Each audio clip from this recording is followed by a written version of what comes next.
भारतात विलीन करण्यासाठी जनतेने मोठे आंदोलन उभारले.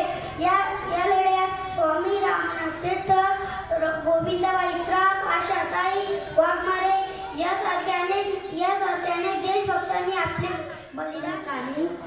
निजाम शरण आल्याने म्हणून सरदार वल्लभभाई पटेल यांनी 13 सप्टेंबर 1948 रोजी पोलीस कारवाई सुरू केली.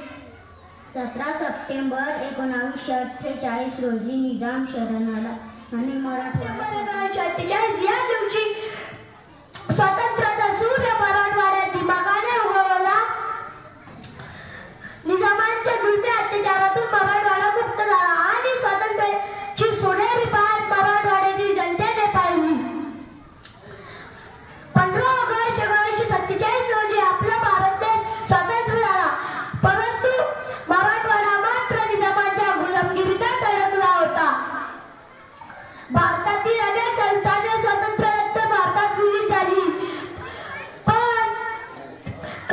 पण जुनागड, जम्मू काश्मीर व हैदराबाद या संस्थानांनी भारतात विलीन करण्यास नकार दिला. कालांतराने जुनागड व जम्मू काश्मीर ही संस्थाने भारतात विलीन झाली, परंतु भारताच्या मधोमध असलेल्या हैदराबादच्या निजामांनी विलीन करण्यास नकार दिला. सामील होण्यास तयार नव्हता.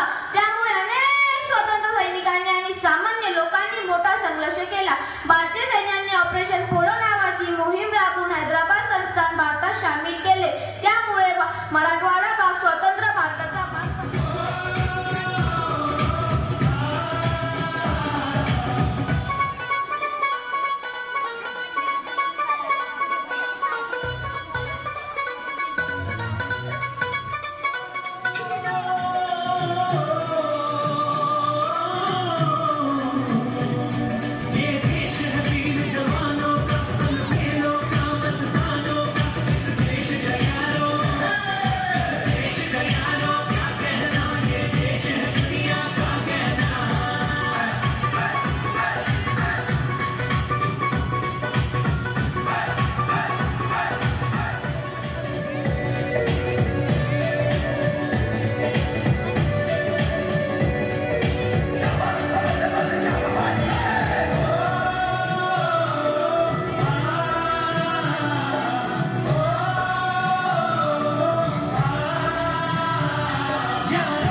अब तुम्हारे हवाले वतन साथियों।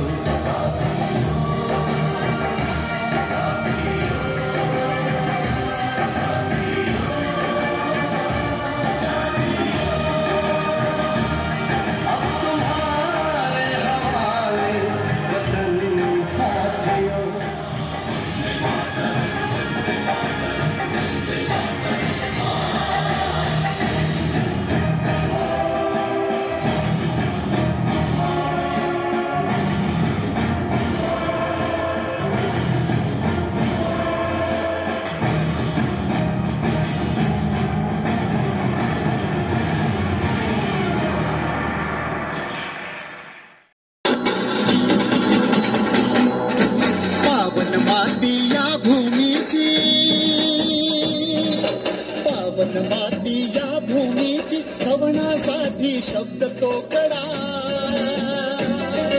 संथ